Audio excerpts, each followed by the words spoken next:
오늘 시간에는 주께서 세우신 사람들이라는 제목으로 하나님 말씀 증거하도록 하겠습니다. 동양의 문화권을 보면 스승과 제자 사이에 도제라고 하는 개념이 있습니다. 도제는 스승이 기술이나 예술이나 학문 등의 지식을 제자에게 손수 전해주는 관계와 방식입니다.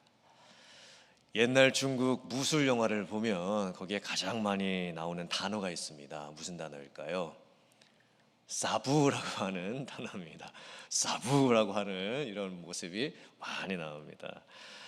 스승과 제자와의 관계가 친밀한 인간적인 관계로 얽혀서 기술교육, 인성교육, 무술교육 등등을 행해주며 스승과 제자가 많은 시간을 같이 함께 합니다.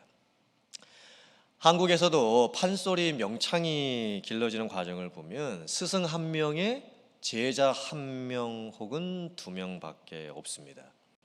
제자들이 스승을 찾아오고 스승이 테스트를 하고 최고의 제자들을 길러내는 방식입니다. 예수님 당시의 헬라 문화권에서도 스승과 제자의 관계가 있었는데 약간 서양 문화의 그 스승과 제자의 개념은 조금 다릅니다. 소크라테스 BC 470년경 사람이고 아리스토텔레스 BC 380년경 사람들인데 다 철학자들이죠. 그리고 많은 제자들을 두었습니다. 제자들이 유명한 스승을 찾아갑니다. 그리고 제발 나를 당신의 제자로 삼아달라고 간청을 합니다. 그러면 스승은 딱 보고 자기를 찾아와서 제발 자기를 좀 제자 삼아달라고 하는 사람들 중에서 쓸만한 사람을 뽑아서 제자로 삼아줍니다. 소크라테스와 같은 철학자들은 제자들도 많이 두었습니다. 또 자기의 사상을 따르는 많은 제자들과 함께 학파를 형성을 하기도 했습니다. 이게 서양의 스승과 제자의 관계이었고 방식이었습니다.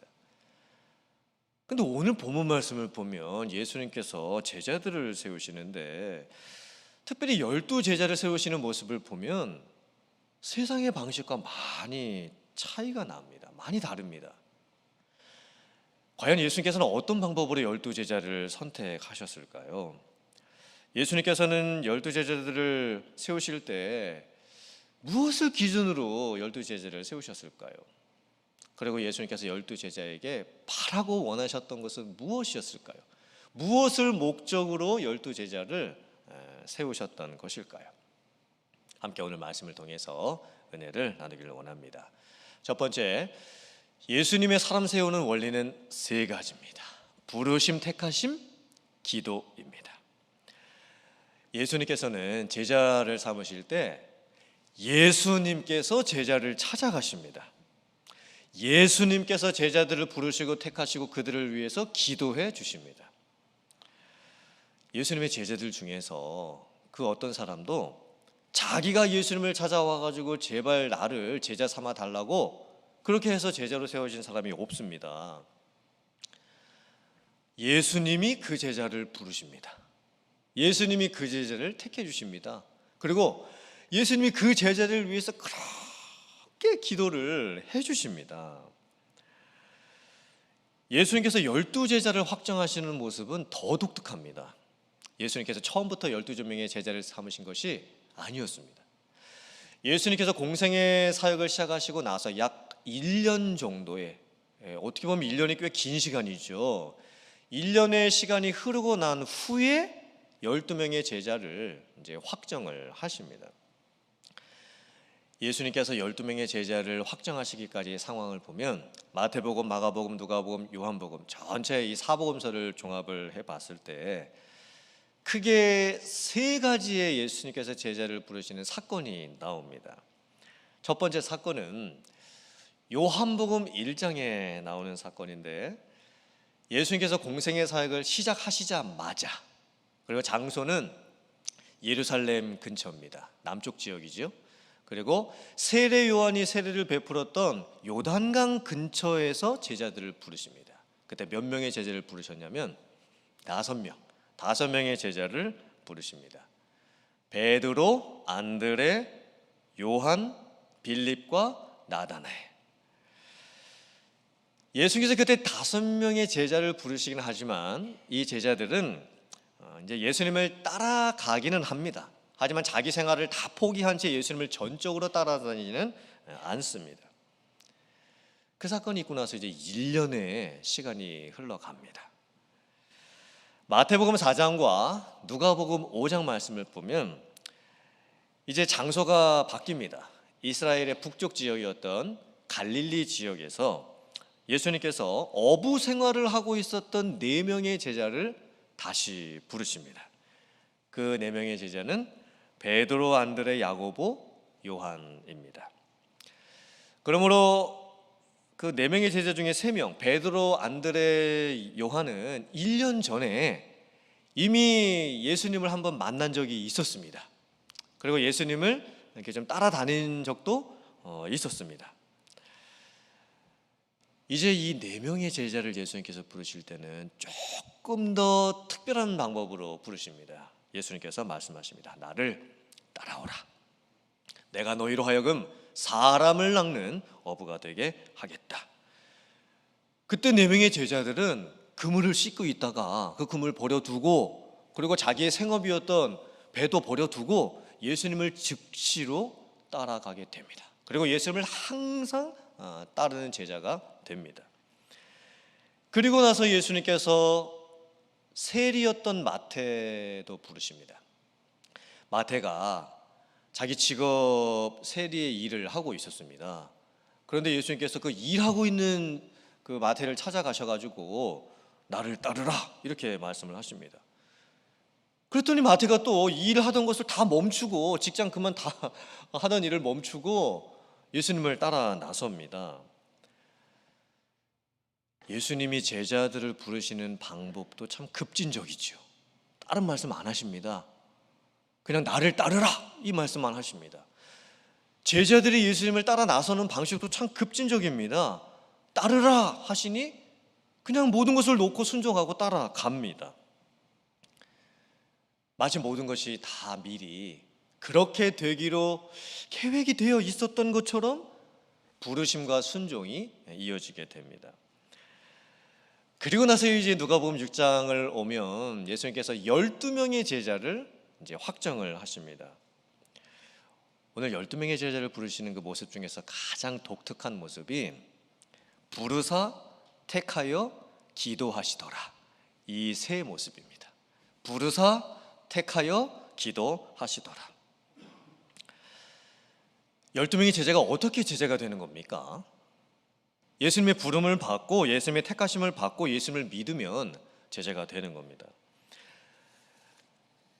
예수님께서 제자를 부르시는 방법, 특별히 이제 12명의 제자를 세우시는 방법이 참 독특합니다. 일단 먼저 부르십니다. 그리고 제자를 삼아 주시고 그리고 나서 제자들 데리고 다니시면서 여러 가지 훈련을 시키십니다. 즉 훈련을 다 받고 나서 제자로 삼으신 게 아니라 먼저 제자로 부르신 후에 제자로 삼아주신 후에 그 다음에 훈련을 시키셨다는 거예요. 예수님의 제자가 되는 방법은 예수님이 불러주실 때 내가 예수님을 믿으면 제자가 되는 겁니다. 먼저 제자 되고 나중에 훈련받아 진정한 제자로 성장해 가는 겁니다. 그렇다면 여러분들은 어떻게 생각하십니까? 내가 예수님의 제자다. 여러분 어떤 생각이 드십니까? 여러분이 예수님의 제자라고 생각이 드십니까? 아니면 나는 아직까지는 예수님의 제자 정도까지는 아닌 것 같다라고 생각이 드십니까? 많은 성도님들께서 당신이 예수님의 제자이십니까?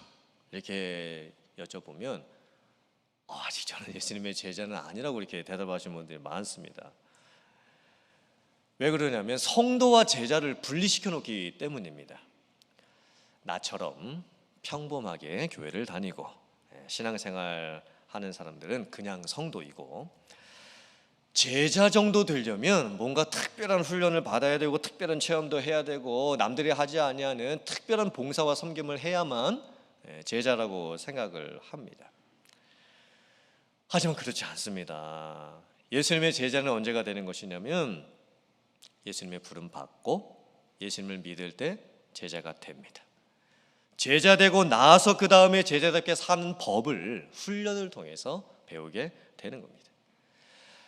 예수님께서 세우신 이 12명의 제자의 모습을 가만히 보면 참 독특하고 의아하고 질문이 생기는 부분이 있습니다. 먼저 명단입니다. 사복음서에 예수님의 12제자의 이름들이 나오는데 각각 좀 다르게 나옵니다. 그래서 제가 정리를 했습니다. 화면 한번 봐주시고요. 한번 기록을 해 두시든지 암기를 해 두시든지 해보시길 바랍니다. 12명의 제자 명단입니다. 베드로, 안드레, 야고보도 세베대의 아들이고 요한도 세베대의 아들이니 야고보와 요한은 형제입니다. 빌립, 그리고 바돌로메의 다른 이름은 나다나엘이라고도 합니다. 마태 역시 다른 이름이 있습니다. 알페오의 아들 레위입니다. 도마가 있고 알페오의 아들 야고보가 또 있습니다. 세베대의 아들 야고보도 있고 알페오의 아들 야고보도 있고, 그러니까 예수님의 제자 중에 야고보 A, 야고보 B 이렇게 있는 겁니다. 다데오도 이름이 또 있습니다. 야고보의 아들 유다라고 되어 있습니다. 시몬은 셀롯이라고 하는데 그 뜻이 열심당원입니다. 그리고 가룟 유다입니다. 예수님의 12제자 외우실 수 있으시겠어요? 가르친 것까지 다 구체적으로 외우실 수 있으시겠어요? 네. 근데 예수님이 세워두신 12명의 제자를 보면요 참 의아합니다. 왜 예수님께서 이런 사람들을 12명의 제자로 삼으셨을까? 혹시 예수님께서 잘못 뽑아 놓으신 것은 아니실까? 이런 의구심이 들 정도입니다. 왜 그러냐면 베드로는 일단 성격이 아주 급합니다. 아주 충동적입니다. 그러고 나중에 예수님을 3번이나 부인을 합니다. 야고보와 요한은 형제들이죠. 근데 얼마나 성격이 불같고 화를 많이 냈으면 예수님께서 그 2명의 제자들에게 야 너희들은 천둥의 아들들이라고 해라 이렇게 별명까지 붙여놓으셨습니다. 하도 화를 많이 내니까 번개의 아들, 천둥의 아들, 울의 아들들이라고 별명을 붙여주신 겁니다. 자리 욕심도 많아가지고 그 2명의 제자들은 예수님께 이렇게 부탁까지 합니다. 예수님, 나중에 예수님께서 잘 되셔서 영광을 얻으시게 되면 저희 2 형제를 하나는 왼편 하나는 우편에 좀 앉혀주십시오. 그랬더니 나머지 제자들이 아니 지들이 도대체 뭔데 하나는 예수님의 왼편 하나는 예수님의 우편에 앉아달라고 저렇게 부탁까지 하냐라고 하면서 제자들 사이에 이제 싸움까지 일어나게 됩니다. 마태는 사람들로부터 손가락질을 받는 세리 직업을 가지고 있었습니다. 도마는 의심이 얼마나 많았던지 부활하신 예수님을 직접 봤음에도 불구하고 내가 예수님의 손에 있는 그 못자국과 창에 있는 그 창자국을 내 손으로 만져보기 전까지는 난 예수님 도저히 못 믿겠다 이렇게까지 이야기를 했던 사람입니다. 시몬은 열심당원이죠. 열심당원은 누구냐면 로마 정부 타도를 외치는 사람입니다. 즉 이스라엘의 그 식민지 독립을 위해서 정치에 관심이 많고 데모라고 하는 데모는 다 따라다니는 사람이 시몬이었습니다. 가룟 유다는 나중에 예수님을 배반까지 하고 은30에 예수님을 팔죠. 그리고 자살까지 해가지고 죽습니다. 이 12명의 제자들을 한번 가만히 잘 보세요. 한결같이 어쩌면 이렇게 부족함이 많은 사람들을 예수님이 골라다 놓으신지 모르겠습니다. 12명의 제자들은 완벽하지도 않았고 특별하지도 않았고 대단하지도 않았습니다. 어쩌면 우리들과 똑같은 그런 연약함과 부족함들을 어쩌면 저희들보다 더 많이 가지고 있었던 사람들이었습니다. 예수님께서 12제자를 택하실 때 밤새도록 산에서 기도하시죠. 왜 예수님이 12제자를 세우실 때 산에 올라가셔서 밤새도록 기도를 하셔야만 했을까요? 그 많고 많은 제자들 중에서 12명 뽑는 게 하도 어려우셔서, 하도 고민이 되셔서 누구를 뽑아야 되는지 그게 확신이 안 서셔서 예수님께서 밤새도록 산에서 기도하셨을까요? 아니겠죠. 예수님께는 신적 권능이 있으셨습니다. 예수님은 누구를 세워야 될지 다 알고 계셨습니다. 예수님께서 많은 사람들 중에 최고의 사람들 12명을 고르기 위해서 기도하셨던 게 아니시겠죠. 예수님께서 기도를 하시는 모습이 성경에 많이 나오는데 산에서 밤새도록 기도하신 모습은 딱 두 번밖에 없습니다.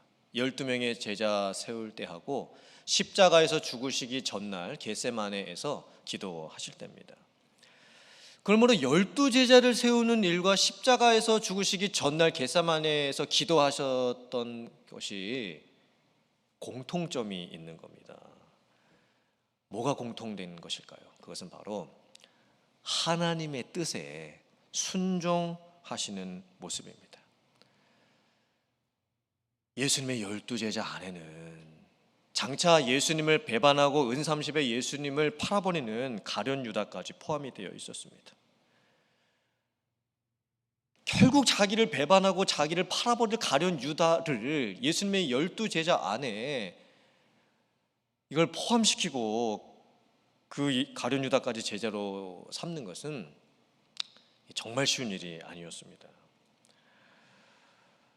예수님께서 밤새도록 12명의 제자를 위해서 기도하셨던 것은 완벽하고 잘 준비가 된 사람을 골라내는 목적이 아니셨습니다. 오히려 반대였습니다. 자기를 배반할 사람, 자기를 팔게 될 사람, 그리고 한결같이 12명의 모습을 예수님께서 보시니 그 12명의 제자들 중에서 몇몇 사람들은 예수님이 1년 넘게 이미 알고 계셨던 사람들입니다. 1년 넘게 지켜봤습니다. 그랬더니 참 부족한 모습이 너무나 많은 사람들이었습니다. 그런데 하나님의 뜻이 있었습니다. 하나님의 뜻이 이미 결정되어 있었습니다. 하나님께서 그 12명을 통해서 구원 역사를 이루시기로 결정을 해 놓으셨던 겁니다. 그래서 예수님께서 기도를 하셨던 거예요. 그 하나님의 뜻에 순종하시기 위해서.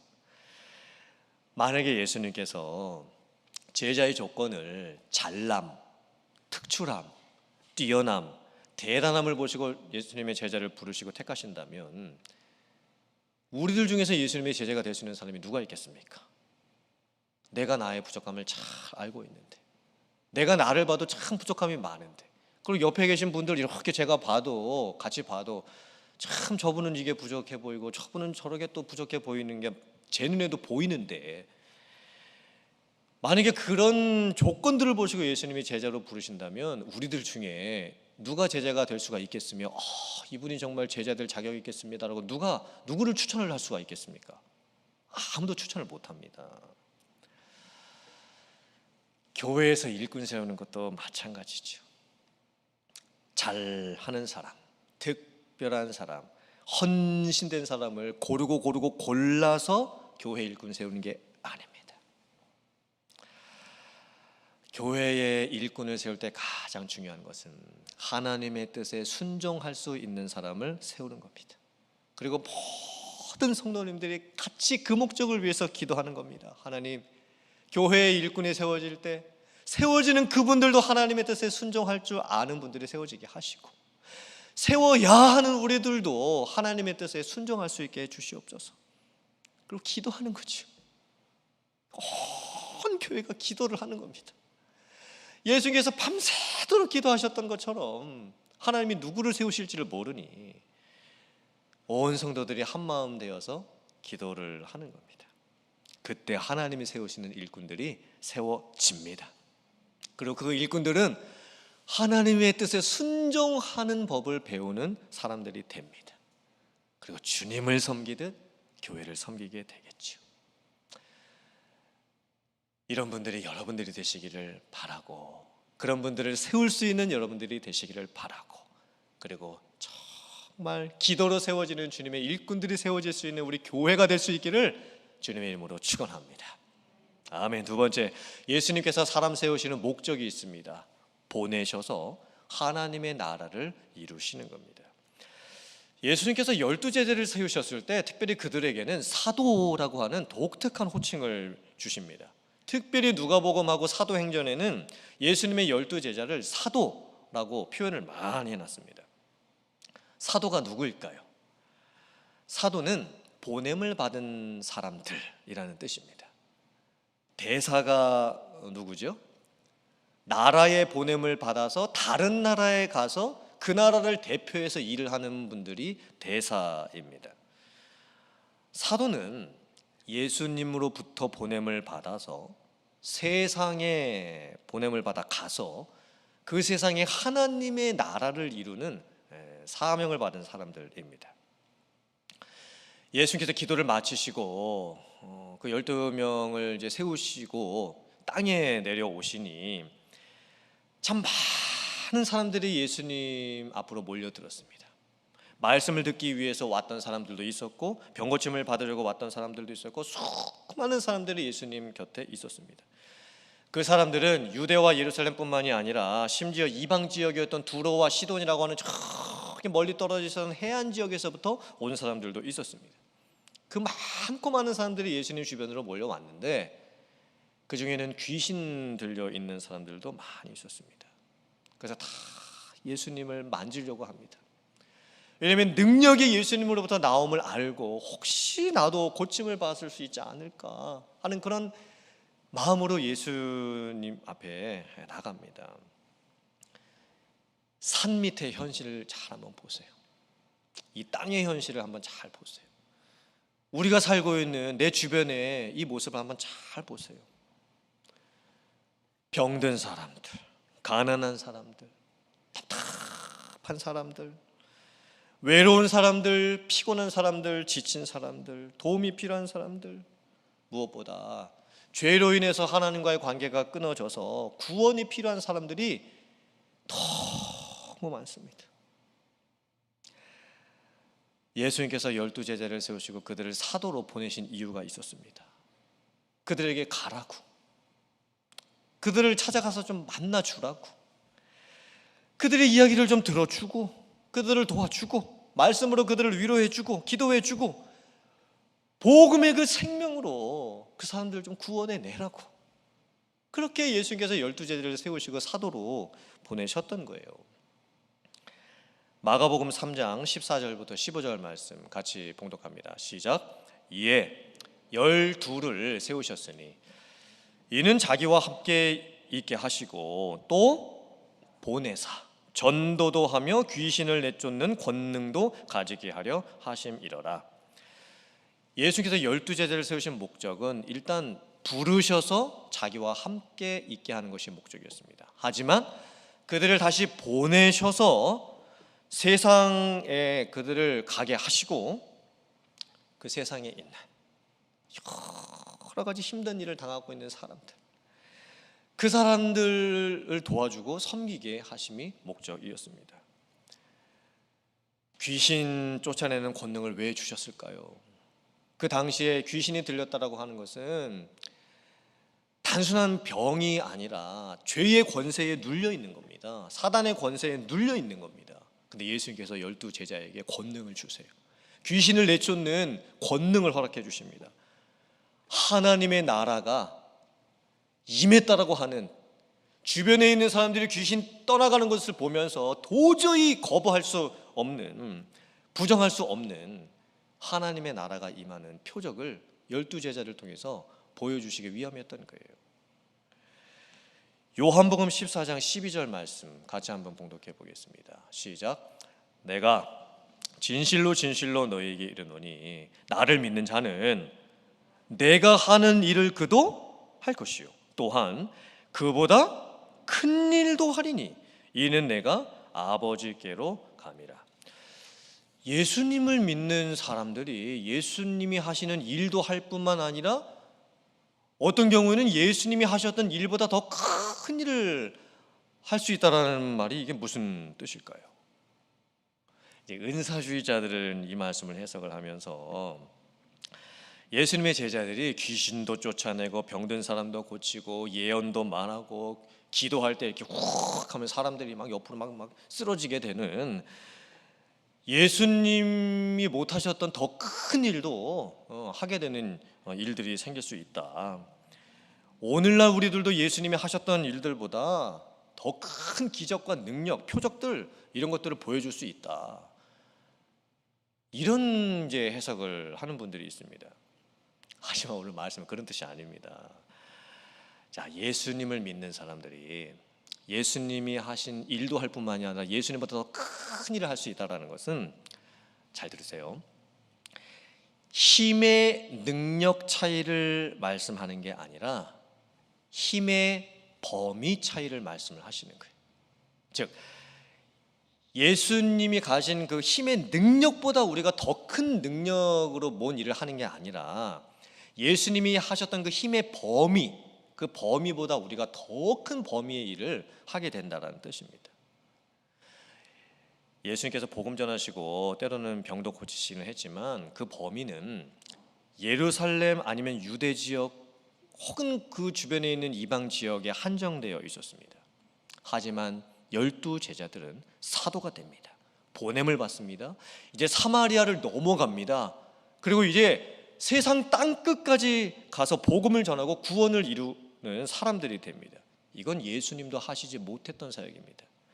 예수님께서도 이스라엘 땅 안에 제한된 사역을 하실 수밖에 없었습니다. 그런데 예수님이 보내셨던 12명의 제자 사도들은 이스라엘을 넘어섭니다. 땅을 넘어갑니다. 그리고 땅 끝까지 갑니다. 그게 바로 사도들의 역할이었습니다.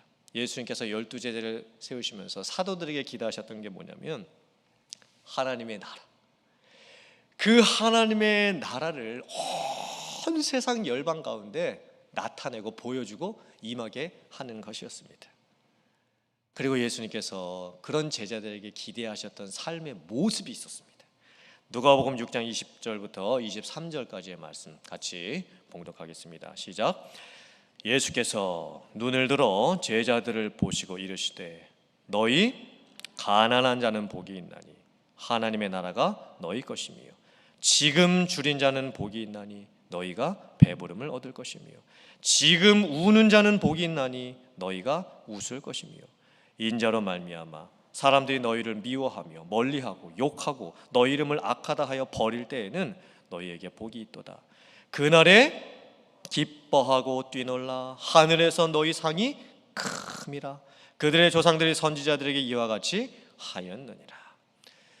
예수님께서 12 제자 세우시고 사도로 보내시면서 얘들아, 너희들 저 세상에 가서 잘난 사람이 한번 돼봐라, 힘센 사람이 한번 돼봐라, 많이 가진 사람이 한번 돼봐라, 높은 사람이 한번 돼봐라, 이기는 사람이 한번 돼봐라, 이렇게 말씀하시지 않으셨습니다. 오히려 얘들아, 너희들이 나의 제자들이고 특별히 12 제자로 내가 삼았고 택했고 너희들을 위해서 기도를 했고 이제 너희들을 보낸다. 영적으로 가난한 사람이 되라. 그러면 너희들이 풍요해질 것이다. 지금 줄인 자가 되고 지금 우는 자가 되고 지금 미우는 방황하는 사람이 되고 지금 욕을 얻어먹는 사람이 되라. 그때 지금 당장 너희를 만족해 줄 만한 것 하나도 없을지도 모른다. 하지만 상급이라고 하는 것은 땅에서 받는 것이 아니다. 장차 끝날 하늘나라에서 너희에게 예비된 큰 상급이 있게 될 것이다. 그게 예수님의 부탁이셨던 거예요. 12 제자를 향한 부탁이셨습니다. 삶의 목적이 예수님이 되고 삶의 목적이 복음이 되고 삶의 소망이 장차 오실 그 주님 기다리고 바라보면서 그날에 나에게 있게 될 그 기쁨, 그 즐거움, 주체할 수가 없어서 막 뛰놀게 되는 그것을 바라보면서 살게 되는 그 소망, 여러분 그거는 제자들만이 갖게 되는 소망입니다. 12 제자 사도들만이 얻을 수 있었던 소망이었던 거예요. 사랑하는 성도님들, 구원은 부르심과 믿음으로 되는 겁니다. 복음을 통해서 죄인을 부르시고 죄인인 우리들은 믿음으로 반응할 때 구원을 받습니다. 아멘이십니까? 제자는 또 어떻게 됩니까? 부르심과 순종으로 되는 것입니다. 제자는 교회에서 양육반, 제자반, 사역반 무슨 훈련 프로그램 받았다고 되는 게 아닙니다.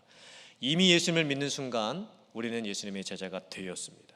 그런데 내 자신을 보니까 제자이기는 한데 정말 내 삶에 제자다운 모습이 없습니다. 그래서 제자답게 살고 싶어서 훈련을 받게 되는 거예요. 그러므로 제자 훈련은 평생 받는 훈련이 되는 것이겠죠. 사도는 어떻게 될까요? 보내심과 순종으로 되는 겁니다. 사도 직분은 이제 더 이상 없습니다. 12명의 제자가 죽고 난 후에 사도 직분은 존재하지 않습니다. 하지만 사도성은 여전히 있습니다. 지금도 있습니다. 우리들에게도 사도성이 있어야 됩니다. 이 시간 예수님께서 나를 부르시고 택해 주시고 나를 위해서 기도까지 해주셔서 내가 예수님의 제자가 되었다라고 하는 그 감격이 있으시기를 바랍니다. 그리고 이제 예수님께서 나를 보내셨다라는 그 사명을 여러분들이 가지실 수 있으셔야 돼요. 여러분들 어디로 가셔야 되겠습니까? 갈 데가 많겠죠. 내 가정으로 가고 직장으로 가고 비즈니스로 가고 이웃관계로 가고 내 교회를 위해서 나라를 위해서 열방을 위해서 갈 데가 많이 있겠죠. 내가 그 사명 받고 어디로 가야 될지 그 벅찬 감격을 또한 가지시기를 바랍니다. 부름받아 주님 제자 되었고 보냄받아 사도성을 가진 제자들이 되어서 여러분들의 주변에 하나님의 나라를 이뤄낼 수 있는 주께서 세우신 사람들이 다른 사람들이 아니라 바로 여러분이 되시고 내가 되고 또 우리 교회에 계신 성도님들이 되실 수 있기를 주님의 이름으로 축원합니다. 아멘.